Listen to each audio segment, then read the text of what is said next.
এ কি রে? আজকে আবার কি হলো? গতকালের মতো দেখছি আজও নদীতে সেই ছোট ছোট মাছ। আরে এত ছোট মাছ তো আর বাজারে নিয়ে গিয়ে বিক্রিও করা যায় না। বাজারের ক্রেতারা শুধু বড় বড় মাছই কিনতে চায়। এসব ছোট মাছ তারা একদমই কিনতে চায় না। আহা, আগের সেসব দিনগুলো যে কোথায় চলে গেল সে আর কি বলবো। আগে নদীতে জাল ফেলতেই ইয়া বড় বড় মাছ ধরা পড়তো। আর এখন তো দেখছি জাল ফেলতেই সব ছোট ছোট মাছ ধরা পড়ছে, তাও আবার খুব কম। এত ছোট ছোট মাছ ধরে কি আর সংসার চলবে? হে, না, নদীর আরেকটু গভীরে গিয়ে দেখি সেখানে বড় বড় মাছ পাই কিনা। যদি পাই সেগুলো নিয়ে বাজারে বিক্রি করতে যাব। এই যা, আজ দেখছি রান্না করার মতো তেমন কিছুই নেই। এই অল্প কটা সবজি ছাড়া তো কিছুই আর দেখছি না।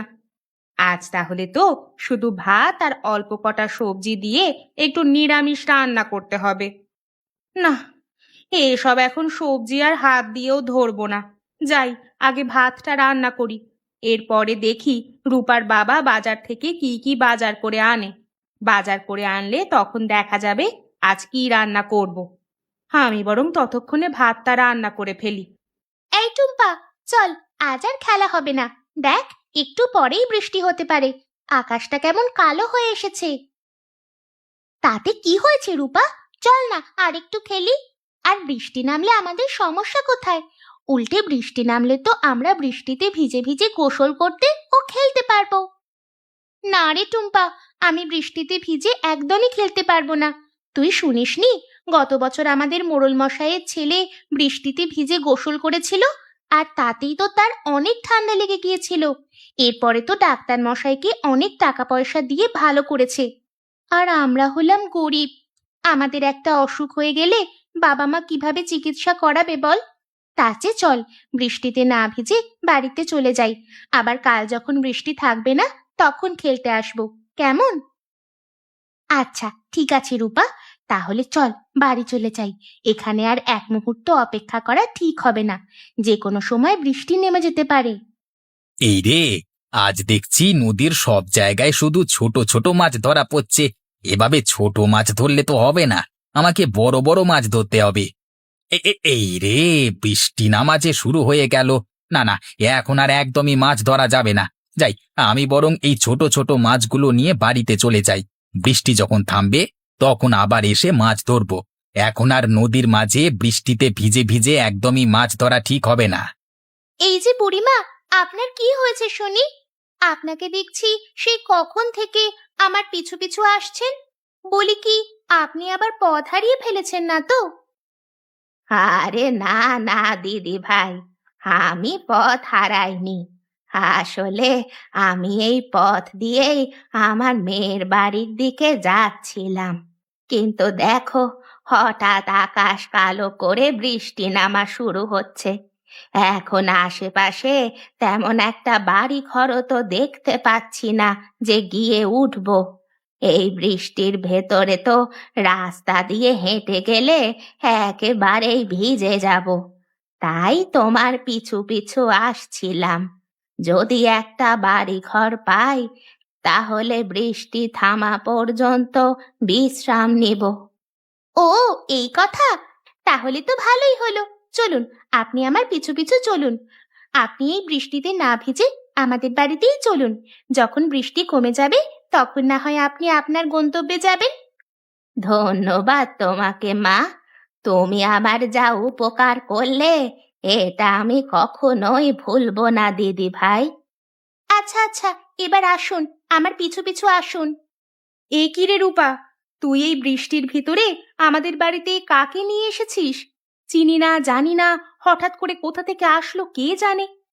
ভয় পেও না মা, তিনি তার মেয়ের বাড়িতে যাবেন। কিন্তু পথের মাঝে বৃষ্টি নামার কারণে সে চাচ্ছে না বৃষ্টিতে ভিজে তার মেয়ের বাড়িতে যেতে। তাই আমি সাথে করে তাকে আমাদের বাড়িতে নিয়ে এসেছি। বৃষ্টি কমে গেলে সে আবার চলে যাবে। বৃষ্টি থেমে গেলে সে চলে যাবে এটা না হয় বুঝলাম, কিন্তু তুই একটা মেহমান নিয়ে এসেছিস আমাদের এই অভাবের সংসারে, সেটা কি বুঝতে পারছিস না? এখন এই মেহমানকে আমরা কি খেতে দেব? ঘরে তো খাওয়ার মতো শুধু দুটো ভাত ছাড়া আর কিছুই নেই। কেন মা, আজ কি তরকারি রান্না হচ্ছে না? মাছ নেই বুঝি? মাছ কোথায় পাবো মা? আজ কয়েকদিন হলো তোর বাবা বাড়িতে মাছ নিয়ে আসে না। সেদিন রাতে বলল নদীতে নাকি খুব ছোট ছোট মাছ ধরা পড়ে, আর সেগুলো বাজারেই বিক্রি করে চলে আসে। একটা মাছও বাড়িতে নিয়ে আসতে পারে না। বলো কি মা, তাহলে বুড়িমাকে কি খেতে দিব? খাওয়া নিয়ে তুই এত চিন্তা করিস না, অল্প কিছু সবজি আছে। ভাবছি ওই সবজিগুলো সব একসাথে করে নিরামিষ রান্না করে দেব। তুই যা, গিয়ে বুড়িমার সাথে গল্প কর, আমি ততক্ষণে নিরামিষটা রান্না করে ফেলি। কই গো, তোমরা সবাই কোথায় গেলে? বৃষ্টিতে তো একেবারে ভিজে যাচ্ছি, জলদি করে বাইরে এসো একটু। মা, তুমি এখানে থাকো, আমি গিয়ে দেখছি বাবা কি বলছে। আচ্ছা ঠিক আছে। এ কি বাবা, তুমি তো দেখছি একেবারে বৃষ্টিতে ভিজে গেছো। এসো এসো, জলদি করে ঘরের ভেতরে এসো। না রে মা, আমি বৃষ্টিতে ভেজা শরীর নিয়ে ঘরে একদমই যাব না। তুই এই ছোট ছোট মাছগুলো ধর, আমি একেবারে গোসলটা করে তারপরই আসছি। ও মা, এ তো দেখছি খুব ছোট ছোট মাছ বাবা। এই ছোট ছোট মাছগুলো কি করবে? দেখো ছোট মেয়ের কাণ্ড, এই মাছগুলো আমি আবার কি করব? এগুলো তোর মায়ের কাছে নিয়ে দে, রান্না করবে।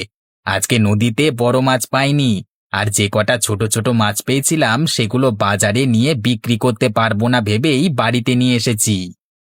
ও, বুঝতে পেরেছি। আচ্ছা ঠিক আছে বাবা, তুমি তাহলে একেবারে গোসলটা করে এসো। আমি এই মাছগুলো নিয়ে মাকে দিচ্ছি। এই নাও মা, বাবা এই মাছগুলো নদী থেকে ধরে এনেছে। এবার তুমি এই মাছগুলোই রান্না করে দাও। বাড়িতে যেহেতু বুড়িমা এসেছে, সেহেতু তাকে তো শুধু ভাত আর সবজি খেতে দেওয়া যায় না। কি বলিস রূপা, এই মাছগুলো এখন আবার রান্না করলে যে সবজিগুলো নষ্ট হয়ে যাবে। এখন আমি কি করব, কিছুই যে বুঝতে পারছি না। ইস, আরেকটু আগেই মাছগুলো আনলে এই সবজিগুলো আমাকে আর কাটতে হতো না। এখন তো দেখছি মাছগুলোর সাথে সাথে সবজিগুলো নষ্ট হবে। হুম, মা, তুমি অত চিন্তা করো না। শোনো, আমি কি বলি, তুমি গিয়ে বুড়িমার সাথে গল্প করো। আজ না হয় আমি নিজ হাতে মাছ দিয়ে এই সবজিগুলো রান্না করি। কি বলিস তুই, এই মাছগুলো দিয়ে সবজি রান্না করবি মানে? হ্যাঁ মা, এই মাছগুলো দিয়ে আমি আজ নিরামিষ রান্না করব। তুমি কোনো চিন্তা করো না। যাও, তুমি গিয়ে বুড়িমার সাথে গল্প করো। এই ফাঁকে আমি জলদি করে মাছগুলো দিয়ে নিরামিষটা রান্না করে ফেলি। এতে করে তোমার সবজিগুলোও নষ্ট হবে না, আবার মাছটাও আলাদা করে রান্না করতে হবে না। কিন্তু রূপা, তুই এসব ঠিক পারবি তো? এ তো আমার বিশ্বাসই হচ্ছে না। তুই তো কখনো ঠিকমতো রান্নাটাও করিসনি। মাছ দিয়ে নিরামিষ রান্না করতে পারবি তো? ওভাবে বলো না মা, আমরা হলাম মাছে ভাতে বাঙালি। মাছ কিভাবে রান্না করতে হয় সেটা আমাদের গ্রামের মেয়েদের চেয়ে ভালো এই দুনিয়াতে কেউ জানে না। যাও, তুমি গিয়ে বুড়িমার সাথে গল্প করো, ততক্ষণে আমি মাছ দিয়ে নিরামিষটা রান্না করে ফেলি। আচ্ছা আচ্ছা ঠিক আছে, সাবধানে করিস মা। বুড়িমা, আপনি এমন এক সময় আমাদের বাড়িতে বেড়াতে আসলেন যখন কিনা আমাদের একটু দিনকালটা ভালো যাচ্ছে না। আমি বলি কি, আপনি কিন্তু আর কিছুদিন পর আবার আমাদের বাড়িতে আসবেন, হ্যাঁ? তখন দেখবেন আপনাকে কি মেহমানদারিটাই না করি। আরে না বাবা না, ওসব মেহমানদারি আমার জন্য না। আর তাছাড়া আমার মনে হয় তোমাদের বাড়িতে এসে আমি তোমাদেরই কোনো ক্ষতি করে ফেললাম। এইসব কি বলছেন বুড়িমা? আপনি আমাদের ক্ষতি করবেন কেন? আপনি তো আমাদের মেহমান, আর মেহমান কখনো ক্ষতি করে না। মা, বাবা, নিরামিষ রান্না হয়ে গেছে। এবার তোমরা খেতে এসো, আমি তোমাদের জন্য ভাত নিয়ে আসছি। এই হলো তোমাদের নিরামিষ দিয়ে মাছ রান্না। আরে বাহ, নিরামিষ থেকে কি সুন্দর ঘ্রাণ বের হচ্ছে। এই রকম নিরামিষ তো আমি আমার এই 70 বছরের জীবনে কখনোই দেখিনি। কি গিন্নি, এ আবার কেমন নিরামিষ?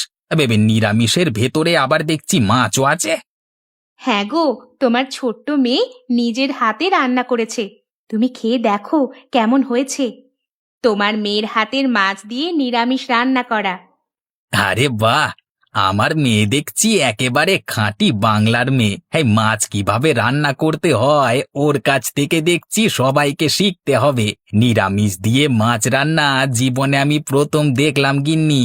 এই রূপাকে ডাকো, ওর হাতের রান্নাটা যে খুব মজার হয়েছে।